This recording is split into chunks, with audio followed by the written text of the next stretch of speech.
लुलु mall में नमाज पर विवाद बढ़ता हुआ। इस बीच सोशल मीडिया पर एक वीडियो काफी ज्यादा वायरल हुआ।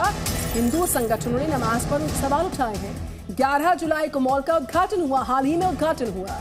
सीएम योगी ने मॉल का उद्घाटन किया, लेकिन उसके ठीक बाद जो सोशल मीडिया पर वीडियो काफी वायरल हुआ है, उसमें मॉल परिसर में नमाज पढ़ी जा रही है और इसी का विरोध शुरू हो चुका है।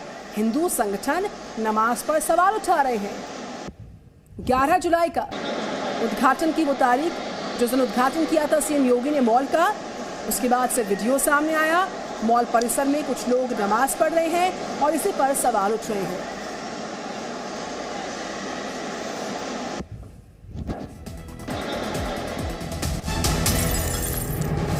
एक और ब्रेकिंग न्यूज, लखनऊ के मॉल में नमाज पढ़ने का जो मामला है वो लगातार गर्माता हुआ। अखिल भारतीय हिंदू महासभा ने धमका दिया है, मॉल में नमाज पढ़ी तो सुंदरकांड भी पढ़ेंगे। लुलु मॉल का बॉयकॉट कर रहे हैं हिंदूज। लुलु मॉल लव जिहाद का नया अड्डा बनता नजर आ रहा और अखिल भारतीय हिंदू महासभा ने धमका दिया कि अगर मॉल में नमाज पढ़ी है तो अब सुंदरकांड भी पढ़ा जाएगा। विवाद बढ़ता हुआ और कहा गया कि लुलु मॉल जो है वो लव जिहाद का अब नया अड्डा बनता जा रहा है। ये वीडियो जो लगातार सोशल मीडिया पर वायरल हो रहा है, वो वीडियो हम आपको दिखा रहे हैं और इसी वीडियो से इस पूरे विवाद की शुरुआत होती है। कई सवाल उठा रहा है। अखिल भारतीय हिंदू महासभा कह रही है कि अब सुंदरकांड पढ़ा जाएगा, इस मॉल को बॉयकॉट करेंगे हिंदूज।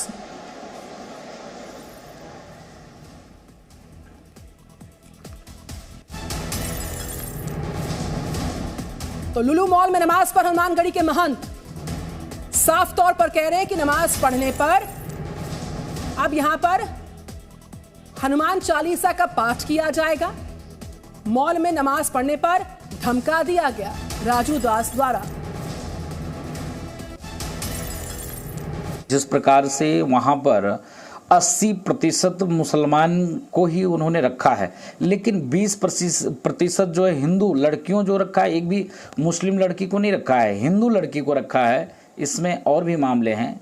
दूसरा, जिस प्रकार से मॉल में कल नमाज पढ़ा गया, बड़ी संख्या में लोग एकत्रित होके, अगर ऐसा चलता रहा तो हम वहां पहुंचकर हनुमान चालीसा का पाठ करेंगे, उसको कोई नहीं रोका।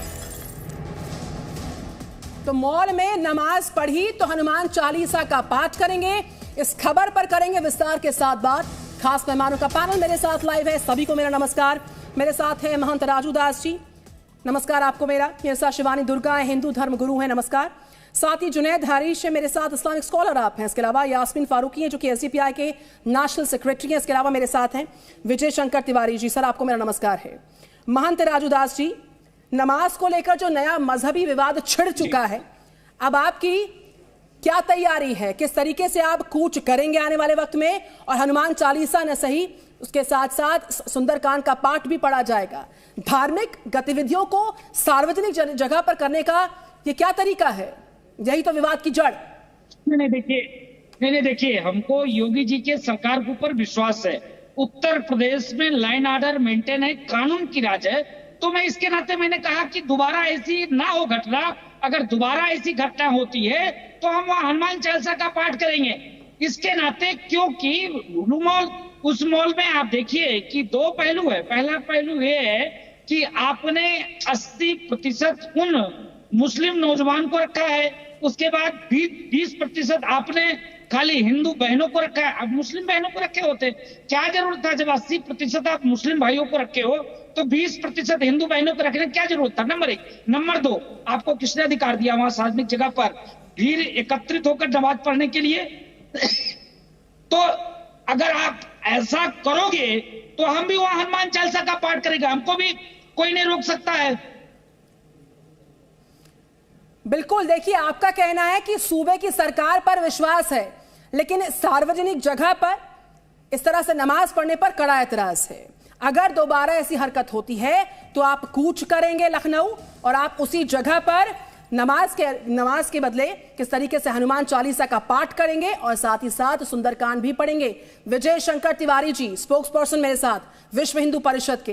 तिवारी जी, किसी भी सार्वजनिक स्थान पर धार्मिक गतिविधियों में संलिप्तता किस तरीके से आपका रिएक्शन सामने आएगा? एक वीडियो आता है, नमाज पढ़ते युवक सामने आते हैं और उसके बाद कड़ा और बड़ा एतराज, चारों तरफ से नया विवाद। देखो, जब ये लुलु मॉल में नमाज होती रही तब कोई विवाद नहीं था, रेलवे स्टेशन में नमाज होती है तब कोई विवाद नहीं होता है, और यहाँ तक कि एयरपोर्ट में भी नमाज होती है तो कोई विरोध नहीं होता है।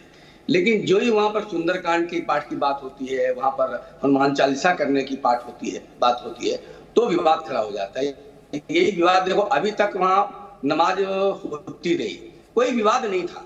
विवाद कब हुआ? जब आप हनुमान चालीसा और सुंदरकांड की बात करेंगे, पाठ करने की बात करेंगे, तो समस्या यहाँ है कि जब आप एक तरफ ये कहते हैं कि धर्मनिरपेक्ष देश है, ये धर्मनिरपेक्ष राष्ट्र है, संविधान सबको बराबर अनुमति देता है अपने धर्म की प्रैक्टिस करने की, उसका अभ्यास करने की, उसको मानने की, अपने आस्था को मानने की, तो फिर लुलु मॉल में सुंदरकांड पाठ और हनुमान चालीसा क्यों नहीं हो सकता? इसमें विवाद क्यों हो गया?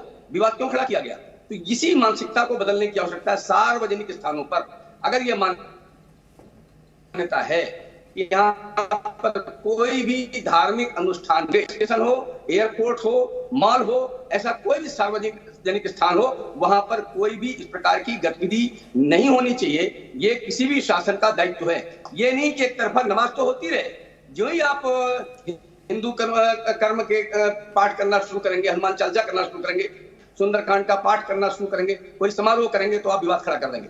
ये औचित्य बिल्कुल ठीक नहीं है। मैं कहता हूं इसको ठीक करना चाहिए, और अगर ऐसा होता रहा तो राजू दास जी बिल्कुल ठीक कहते हैं कि जहां पर इस प्रकार का काम होगा वहां पर हनुमान चालीसा भी होगी और सुंदरकांड का पाठ भी होगा।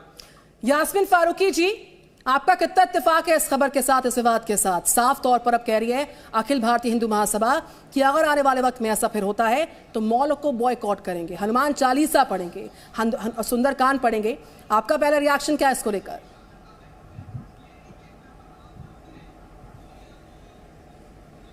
हैरत है, सिर्फ हैरत है कि किन बातों को लेके लोग परेशान हैं और हमारे भारत में किन बातों को लेके और हम लोग डिस्कस कर रहे हैं।